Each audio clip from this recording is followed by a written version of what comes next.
आत चरावे, चाले गेले विसरून जावे, पुढे पुढे चालावे, जीवन गाणे गात चरावे, जीवन गाणे गात चरावे. ओम नमो ओंकारेश्वर देवताय नमः. ओम नमः शिवाय. ओम नमः शिवाय. अवधूत चिंतन श्री गुरुदेव दत्त. मंडळी, शिवभक्तीचा माझा प्रवास हे माझं आत्मकथन आपण गेली अनेक दिवसापासून ऐकत आहात. तर तुम्ही बऱ्यापैकी प्रतिसाद देत आहात, आनंद वाटतो. त्याबद्दल तुम्हाला खूप खूप धन्यवाद. आणि मंडळी, मागील भागामध्ये आपण समजा एक सगळ्यांचे लग्न झाले वगैरे, मला एकाकीपणा वाटू लागला थोडंसं, आणि वाटायला लागलं की आपल्याला पण कुणीतरी एक साथ देणारं असावं, आपल्यावर प्रेम करणारं कुणीतरी असावं. असं वाटत होतं. कारण का तर मला तर माहीत म्हणजे एक, आता काय सांगायचं तुम्हाला, ती काही गोष्टी सांगता येत नाहीत की काय असतं, लहानपणापासून प्रेमाला भुकेलेला माणूस. नातलागाचं प्रेम नाही, मी कितीतरी वेळेस बोललो तुम्हाला. त्याच्यामुळं कुठंतरी एकाकीपणा वाटत होता. त्याच्यामुळं मी समजा एका मुलीच्या प्रेमात पडलो म्हणा, थोडक्यात, म्हणजे जास्त नाही पण थोडक्यात पडलो, म्हणजे आवडू लागली वगैरे. ह्या गोष्टी तुम्ही मागील भागामध्ये ऐकल्यात. आणि समजा आपण असे म्हणजे आर्थिक परिस्थितीने गांजलेले माणसं, आपल्याकडे पैसा वगैरे काही गोष्टी नाहीत. आणि माझे विचार करण्याची पद्धत थोडीशी वेगळी, जरा समाजाला न मानणाऱ्या गोष्टी करतो. कारण सगळ्याचा विचार असा असतो की पैसे कमवावे, असं करावं तसं करावं. नेमकं माझं थोडंसं उलटं होतं थोडं. त्याच्यामुळं माझी काही ठिकाणी सेटिंग जमतच नव्हती. कारण पाहुण्यारावळ्यात बी अगदी इतरही ठिकाणी जरा थोडंसं मान सन्मानातून जरा बाजूलाच होतं. आम्हाला कुणी कुत्रं बी विचारित नव्हतं. म्हणजे थोडक्यात आपल्याला कुठंही म्हणजे मान सन्मानित केलं जात नव्हतं, बोलवत नव्हते काही. त्याच्यामुळे एक वेगळं पोरग आहे, आणि ह्याला काही देह नाही, काही नाही, देहहीन मुलगा आहे हा, कुठलं काहीच करत नाही, असा समज झालेला होता सर्वांचा. आणि अशा अवस्थेमध्ये त्या पोरीनं नाकार दिला. समजा पुढे लग्नाच्या बाबतीतला बी समजा विचार मांडला तर ते नाही थोडक्यात. म्हणून थोडंसं मी निराश झालो. एक तर मला कुणी जवळ केलं नव्हतं, आणि कसं तरी ती मुलगी बोलत होती, थोडंसं प्रेमाचं का नाटक का होईना कशी तरी करत होती ती. थोडंसं स्थिरावं लागलो होतो, परंतु ते बी गेलं. मग ती माझं मन जे आहे ना, ते वाटायला की अरे आपल्याला नाहीच ना, मी आता भविष्य बघणारा माणूस. मग ते वाटायचं अरे भविष्य खरं आहे. मला स्वतःला अनुभव येला ना, ज्यावरती आपलं भविष्य आपल्याला उतरताना कळतं. म्हणजे मला एक खात्री पटली की आपण जी काही शास्त्र शिकतो, समजा हे कुंडली वगैरे असं आहेत, भविष्यातले राशी भविष्य, आता अंकशास्त्र काय आहे ते गोष्टी शिकतो, तर हे खऱ्या उतरतात. म्हणजे हे खरं आहे. कारण मी स्वतः अनुभव घेतले ना त्या गोष्टीचे. त्याच्यामुळे मला खात्री, एकीकडे दुःख, एकीकडे आनंद. दुःख कुठलं की आपल्याला कोणी नाही जवळ करत, हे दुःख, आणि आपल्याला काहीतरी कळतंय ह्याचा आनंद. ह्या अवस्थेमध्ये माझं चाललेलं होतं. मग ते मध्ये जी समजा त्या मुलीनं तर बाजूला केल्यानंतर काही दिवस म्हणजे थोडंसं बेचैन होतो. माझ्या एक लक्षात आलं की आत्ता आपण ह्या असल्या भानगडीत पडायचंच नाही. पडायचं ना, अजिबात नाही. म्हणलं आपल्या नशिबी नाही ना, ठीक आहे, मग आपल्याला तर हे करायचं. आता एकटं जगणं बी बरोबर नाही ना, मग ती समाजासाठी काहीतरी गोष्टी करा, ही मुळातच माझा उद्देश होता. काहीतरी करायचं, दुसऱ्यापेक्षा काहीतरी वेगळं करावं, याच्यात मी गुरपटलेला माणूस. आणि मग एक ठरवलं की आता आपण लग्न तर काही करायचं नाही. लग्न ह्या गोष्टी आपल्याला शक्य नाहीत, आणि आपल्यावर कोणी प्रेम करणार नाही, काय नाही, उगच असल्या भानगडीत पडायचं नाही.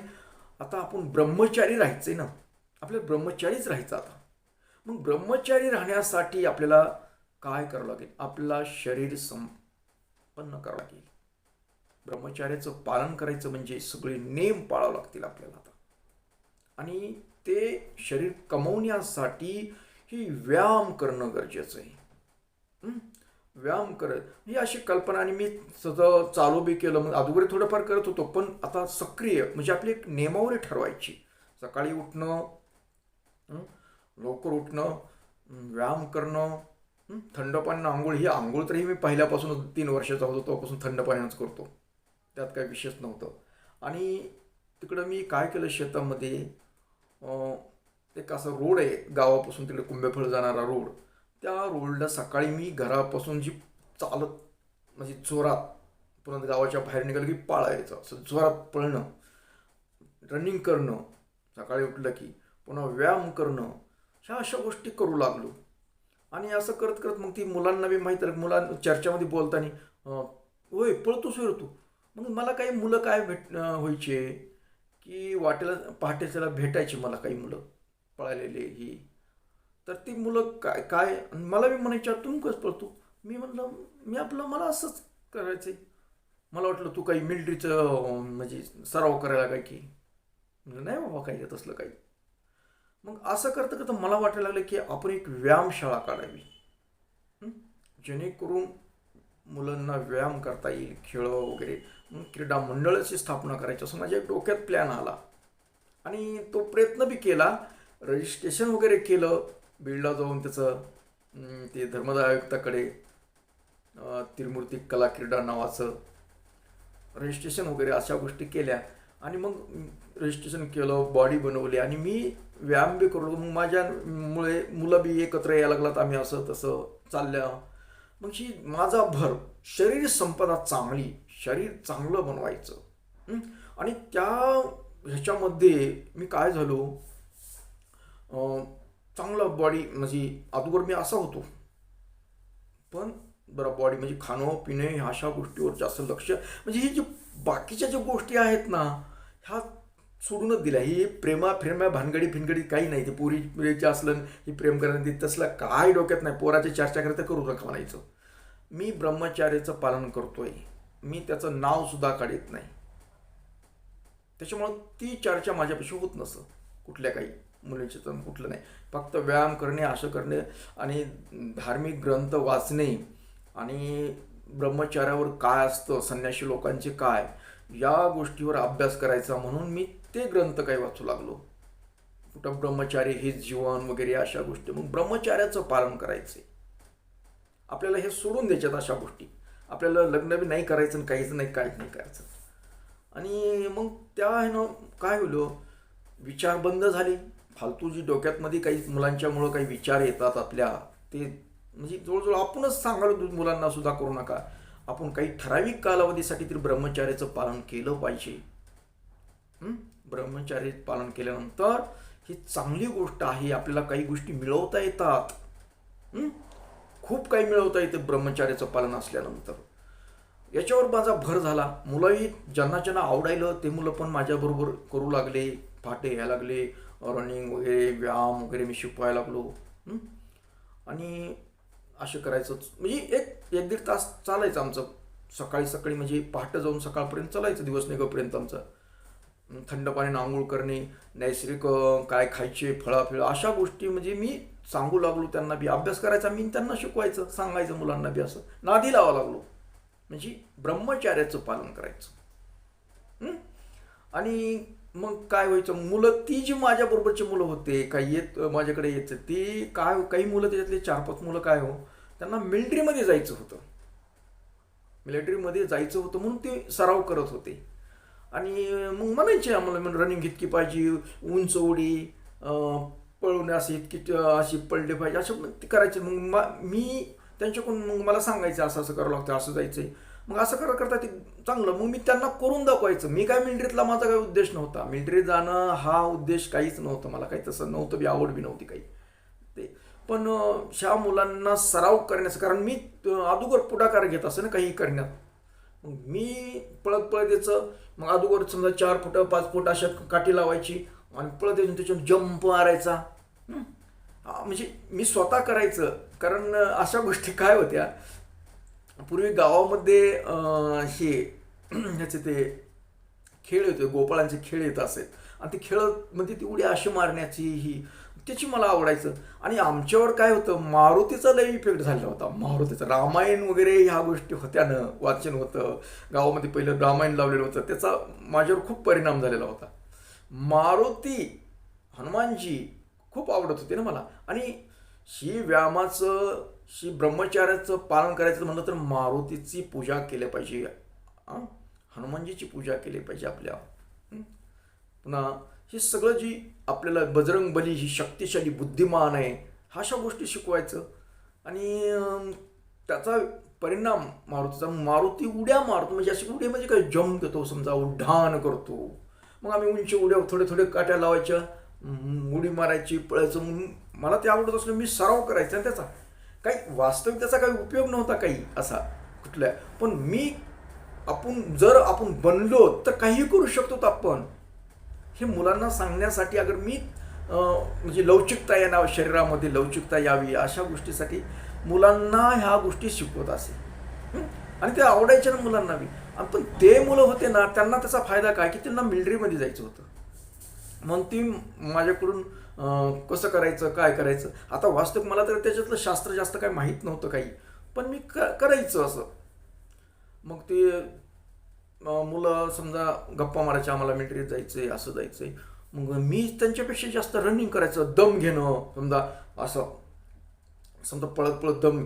ती पहिलं कसं होतं, असं विटी दांडू खेळायचे ना, तर ती विटी पळली की ती पळत यायचं, समजा विटी घेऊन. असं विटी असायची की ते कावडकू कावडकू कावडकू कावड. तर मी दम धरायला नंबर 1, सगळ्यात हायस्ट. म्हणजे स्टाईलच होती माझी ती. दम किती जास्तीत जास्त कसा, कावडकू कावडकू कावडकू कावडकू कावडकू कावडकू कावडकू कावडकू कावडकू कावडकू कावडकू. म्हणजे कुठपर्यंत म्हणू शकत होतो. म्हणजे असे दम श्वास रोखून धरणे, ह्या गोष्टी. मग ती मुलांना नवल वाटायचं त्या गोष्टीचं. मग त्यांना वाटायला की अरे ह्याला तर किती येतंय काही. मग आपण, मला एक म्हणून म्हणले, अरे मिलिटरीची भरती म्हणले माजलगावला. ती पोरं जाऊन आलेली होती ना, त्यांना कुठेतरी कमी पडले. मिलिटरीची भरती येतोस का? मी नाही बाबा, मला मिलिटरीत नको काही. नाही काय नाही लागत. आणि पूर्वी कसं होतं की मिलिटरीमध्ये जाण्यासाठी अशा परीक्षा नव्हत्या. आता काहीतरी आहेत म्हणून परीक्षा काही, पण पूर्वी परीक्षा नव्हत्या.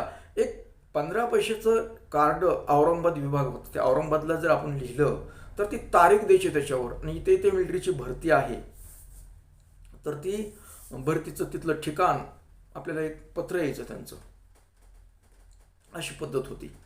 आणि मला मुलाने करायला लावलं. म्हणजे मी माझ्या नावानं टाकलं एक कार्ड.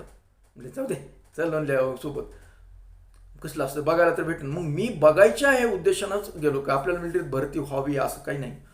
म्हणजे माझं असं भरतीचं तारीख वगैरे दिली. आम्ही मग 2-4 मुलं गेलो बरोबर. तिथे गेलोत. माजलगाव म्हणजे आमच्या बीड जिल्ह्यामधलंच माजलगाव आहे ते. मग तिथे म्हणतो, मग ती बघितलं. आदल्या दिवशी सकाळपासून चालू होतं. मग तिथं खूप मोठ्या मैदानावर ते चाललं होतं. ते मिलिटरीमधले सैनिक हे बघून आणि ते मला नवल वाटलं. मग आता म्हणले मला म्हणले, मी कागदपत्र घेऊन गेलेलो. मग आमची मुलं एका बारीनं असे कपडे काढून एक एक एक एक एक चालले पुढे. मग ती एक उंची मोजणारा सैनिक असायचा, असं लावायचं एक दांडकं, ती उंची मोजणारा, वजन मोजणारं, अशा स्टेप बाय स्टेप. आणि समजा पोटाचा घेर वगैरे असे काही, छाती फुगवायची, छाती मोजणारा, फुगवून बघ किती, सहज किती, असं बघायचे. मग मी बघत, आमचा लांब होता नंबर, पण ती मिलिटरीमधले जे आहेत अधिकारी फारच नंबर. मी त्यांची सिस्टीम बघताच मी थोडंसं अर्धा तर हापकलो, म्हणजे घाबरलो. कारण काय करत होते, ती नीट नव्हते. थोडं बी कमी असतं मुलांना केलं खाण लागवून द्यायचं. नाही तर एक होता टप्पू लागायची. बरं नुसत्यात ती एक मारण्याबरोबर शिवी द्यायची, ते घाण शिवी द्यायची. ते कुणाला सहजासहजी असं सोडतच नव्हते. काही ना काही कुठेतरी प्रॉब्लेम काहीतरी करून त्याला मारून पुढे ढकलायची, पुढे पट्टी. आणि ती बघता बघता आमची बारी आली बाबा. माझं तर धक धक धक धकच करायला लागलं ते. पण योगायोग असा झाला, त्यानं असं इथं मारलं त्या उंचीच्या बाबतीच्या होतं. उंची पिंचीला काही नव्हतं, बरोबर नसलं. कारण आम्ही इथं शेतामध्ये आम्ही उंचीचं ते मेडकट तयार केलं होतं, एक असं विळूचा काठी, त्याला ते उंचीच्या हे लावून रेगावडवर पेननं लिहून ठेवलं होतं. त्याच्यामुळे आम्ही सगळ्या गोष्टी त्यांच्या नियमात भरत होतो मी. पण ती भरलं तरी ती काही सहजासहजी पुढे जाऊ देत नव्हती. एक ठोका आणि शिवी पुढे ढकललं. म्हणजे जवळजवळ माझं बऱ्याच ठिकाणी भरलो मी समजा. आणि पुढे स्टेप बाय स्टेप मग एक एक जणाचं हंटर खाल्लं. आणि मला फक्त शिवी दिल्याचा लय राग येत होता. म्हणजे माझी जी इच्छा थोडीफार होती मुलांच्या नादाने की आपण मिलिटरीमध्ये जावं त्यांच्या म्हणण्यानुसार, ही माझी इच्छा तिथं अर्धी तर माझी कमीच झाली. कमीच झाली माझी. कारण ती काय ती त्यांचं ती बोलणं, आता आम्ही राहिलोत महाराज ह्याच्यातले देवधर्मातले माणसं, त्यांच्या शिव्या ती फार विचित्र, शिवी इथं उल्लेखच करू शकत नाही मी, एवढ्या घाण शिव्या देत होती. फार विचित्र लोक. बरं नुसते शिवे देऊन भागत नाही, खानका एक टोला देऊन पण शिवी असती. नीट सहज सहज बोलतच नाहीत ती, सहज असं गुढीनं. असं करता करता माझा ते चेहरा बघून जी ते कॅप्टन कोण होतं ते अधिकारी, मी असं बघून मग पुढे ज्यावेळेस आलं मापाच्या वेळेस तिथं ते होतं ते उभा. आणि त्यानं मला एकदम पुन्हा कागद बघायचे ना, ती कागद बघितल्यानंतर मला बाजूला काढलं. म्हटलं काहीतरी फॉल्ट आहे काहीतरी काहीतरी कागदपत्रामध्ये, म्हणून बाजूला काढलं. आणि त्याची पुढलं प्रोसेस होऊच दिलं नाही मला, मेडिकल तिकडे जाऊच दिलं नाही त्यानं. आणि मला बाजूला घेतलं आणि मग बोलायला लागलं ते. म्हणजे त्याचं म्हणणं होतं की कशाला आला तू मिलिटरीमध्ये, म्हणजे काय तुझी इच्छा काय, काय तुला नेमकं मिलिटरीत येण्याचं, म्हणजे त्याच्या मागचं कारण काय असं विचारलं. म्हटलं काय नाही, मुलं म्हटलेत मिलिटरीत जायचं म्हणून मी आलेलो आहे. म्हणले नाही तसं म्हणजे काही अडचण आहे का तुझी मिलिटरीत येण्याबद्दल, म्हणजे घरगुती काही तुझी परिस्थिती कशी ना. परिस्थितीचं काहीच नाही, काय काय करतो, काय शिकला, असं म्हणजे मी काय मी लिहिलेलं त्याच्यात होतं सगळं ती मग ती कागदपत्र दुसऱ्या मुलांकडे नव्हतं ना, कारण मी सगळेच कागदपत्र घातले होते त्याच्यामध्ये, सर्वच. म्हणजे बऱ्याच गोष्टी मी शिकलेलो होतो ना, त्याच्यातले ती कागदपत्र प्रत्येक सर्टिफिकेट झेरॉक्स लावलेलं होतं मी.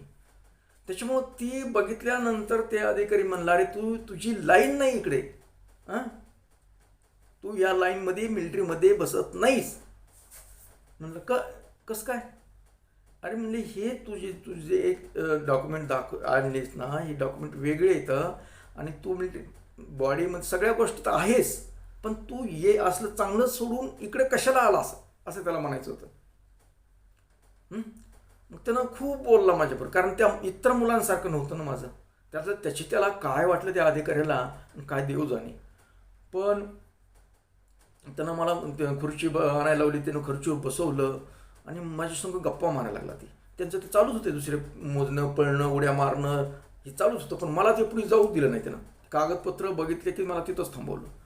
आणि मग त्यानं म्हणला, अरे त्याचं म्हणजे हिंदीतून बोलत होते ते. म्हटलं की ज्यांना समजा वा घरगुती अडचणी, अगर काहीतरी करायचं आहे देशासाठी, असं त्याची आवड अशा गोष्टी असेल तरी यावं. अगर काही दुसरं काही जमत नाही, कुठलं काही जर जमत नसेल तर मिलिटरीत यायचं ना, कारण तो काळ वेगळा होता, आताच सारखा नव्हता.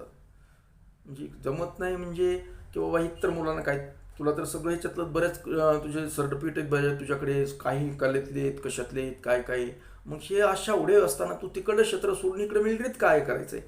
चांगला माणूस आहे तू, बुद्धिमान आहेस, म्हणजे त्याचं म्हणायचं कारण म्हणजे बोलत होतं ते.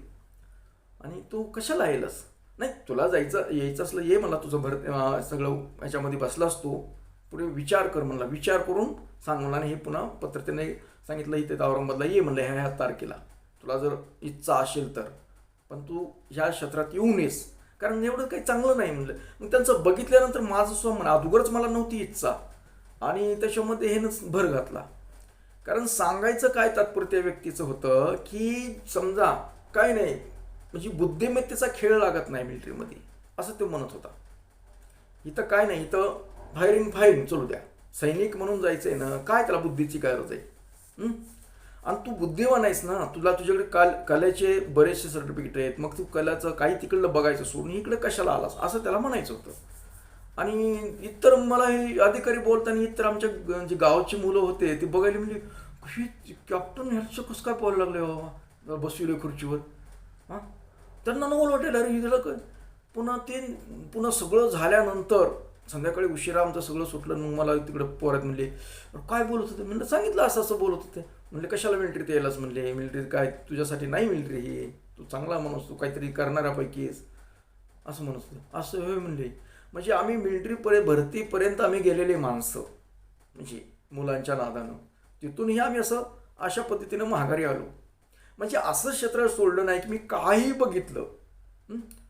कुठल्याही गोष्टीमध्ये मी जे असेल ते बघायचं. कारण शरीराच्या म्हणजे शरीर कमवण्यासाठी मी समजा व्यायामशाळा चालू केली, व्यायाम शिकवायलो. मग त्याचं ते मुलांना वाटलं की ह्याची जरी बॉडी फिडी चांगली बनलेली, म्हटले आपण ह्याला मिलिटरीत नेऊया. म्हणजे प्रत्येक गोष्टीचा अनुभव घेत गेलो. का घेत गेलो की मला बाकीच्या गोष्टीत रस नव्हता काही. आणि हे का घेतलं, शेवटी याच्या मागे बी सध्या देवाचाच उद्देश होता ना. आता देव मला कुणाचं प्रेम का देत नाही, त्याच्या मागचा उद्देश देवाचा काय आहे. जर ही प्रेमाच्या अगर कुठल्या मायेमध्ये तर गुंतला तर याचं देवावर लक्ष कमी होईल. आणि होतं तसं. जो प्रापंचिक जीवनामध्ये माणूस जी गुंततो त्याला देवदेव जास्त सुचत नाही. प्रत्येक गोष्ट प्रपंचासाठी करायची असं त्याला वाटतं ना. त्याच्यामुळं माया लागली, प्रपंचातली माया लागली की माणूस बाकीच्या गोष्टीकडे जरा निष्काळजीपणा करतो. म्हणजे देवदेव करण्यास कमी होतो. पण असा नियम आहे की देवदेव प्रपंच करून मी देवदेव करता येतो असं नाही. परंतु देवाला ते मान्य नव्हतं. माझ्या बाबतीत देवाला ते मान्य नव्हतं. कारण मला जर सगळी माया दया अशा गोष्टी जर मिळत गेल्या तर ह्याचं देवदेव होणार नाही. आणि देवदेव वगैरे ह्या गोष्टीची ह्याची भर आहे. समजा सामाजिक काम करायची, लोकांच्या हितासाठी काही काम करायचे ही ह्याच्यानं होणार नाही. कारण माणूस प्रपंचात असलं की आपल्या मायेत गुंतो, बायको पोरामध्येच मन त्याचं राहतं. इतर कामं करायला त्याला एवढं पाही ते जमत नाही असं मला वाटायलं. म्हणून देव असा करतो. अगर देवानं आपल्याला ह्या गोष्टी देत नाही,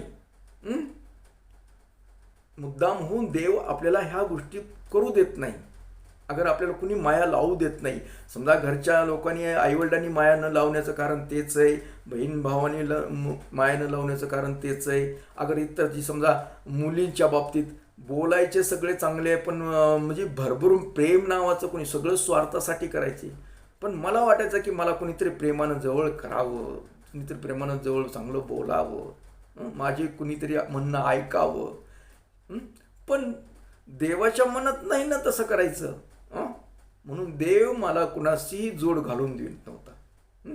आणि ही गोष्ट मला ह्या माझ्या कुंडली सांगत होती की बा तुला पाहिजे ते प्रेम भेटणार नाही, तो असाच राहा देवाची सेवा करीत. ह्या गोष्टी मी अभ्यासल्या होत्या. म्हणून मी तुम्हाला ह्या गोष्टी मी सांगतो.